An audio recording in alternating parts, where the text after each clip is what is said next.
అందరికీ ఇవాళ వచ్చేసి వెజ్ ఫ్రైడ్ రైస్ చూపిస్తానండి. దానికి కావాల్సిన ఇంగ్రీడియంట్స్ ఆలుగడ్డ 2 తీసుకున్నానండి, క్యారెట్ 2 తీసుకున్నాను, ఆనియన్ 2, పచ్చిమిర్చి ఒక 7-8 పచ్చిమిర్చి ఇలా సన్నగా చాప్ చేసుకున్నాను. అన్ని ఇలా సన్నగా చాప్ చేసుకోవాలి. టమాటో వచ్చేసి ఒక 4 తీసుకున్నానండి, ఇలా సన్నగా చాప్ చేసుకున్నాను. అది కూడా కరివేపాకు, నిమ్మకాయ రసము. ఇప్పుడు తయారు చేసే విధానం అండి. కడాయి పెట్టుకున్నాను, నూనె ఒక 4 స్పూన్ల నూనె పోసుకోవాలి.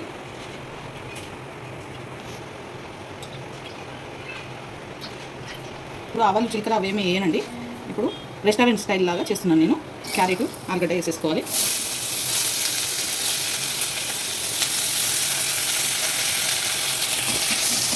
కలుపుకోవాలి బాగా.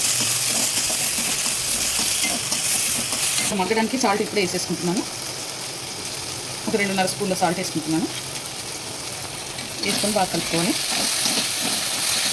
ఓకేనండి, ఇవి మగ్గాయి, కొంచెం మగ్గితే చాలండి. ఇప్పుడు ఆనియన్ పచ్చిమిర్చి కూడా వేసేసుకుంటున్నాను. వేసుకొని కలుపుకోవాలి. కరివేపాకు సన్నగా కోసుకున్నానండి, ఇలా సన్నగా చాప్ చేసుకున్నాను. ఇది కూడా వేసేసుకుంటున్నాను కరివేపాకు. దీంట్లోనే ఇప్పుడు టమాటా కూడా వేసేసుకుంటున్నాను.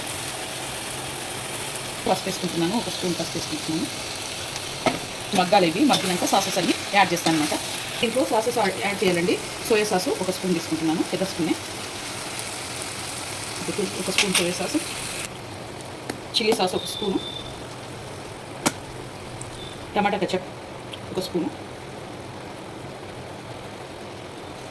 వెనిగర్ ఒక స్పూను. ఇవన్నీ వేసి కలుపుకోవాలి. ఇంకా మసాలాలు యాడ్ చేస్తాను దీంట్లో. ధనియాల పొడి ఒక స్పూన్ అండి, మసాలా ఒక స్పూను, మిరియాల పొడి ఒక స్పూను, జీలకర్ర పొడి సగం స్పూను.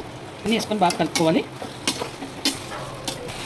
ఇప్పుడు నిమ్మకాయ రసంలో పోసేసుకుంటున్నానండి.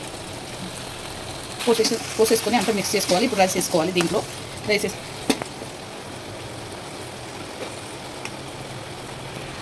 సిమ్లో పెట్టుకోవాలి మంట.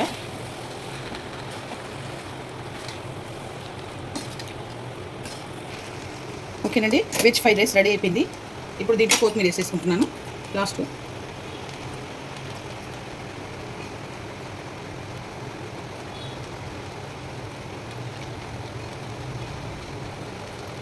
అండి, రెస్టారెంట్ స్టైల్లో వెజ్ ఫ్రైడ్ రైస్ చేశాను. ఈ వీడియో కనుక నచ్చితే లైక్ చేయండి, షేర్ చేయండి, కామెంట్ చేయండి, సబ్స్క్రైబ్ చేయండి. చాలా బాగుంటుంది. మీరు కూడా ఇంట్లో ట్రై